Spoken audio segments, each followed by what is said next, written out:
سلام الله عليكم متابعي قناة سبورت المساكين.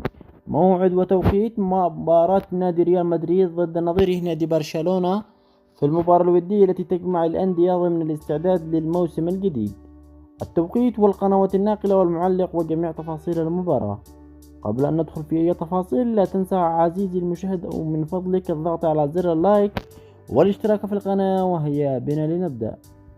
واجه نادي برشلونة نادي ريال مدريد على ملعب استاد ميت لايف نيو جريسينج، والمباراة تقام اليوم الأحد الموافق 2024 شهر 8 يوم 4 عند الساعة 2 صباحا بتوقيت مكة المكرمة، 1 صباحا بتوقيت السودان، الساعة 12 صباحا بتوقيت تونس والجزائر والمغرب، الساعة 3 صباحا بتوقيت الإمارات وسلطنة عمان.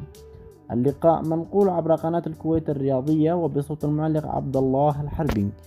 وصلنا إلى نهاية الفيديو، نتمنى منك عزيزي المشاهد الصلاة والسلام على خير البشر محمد صلى الله عليه وسلم، ودمتم في أمان الله.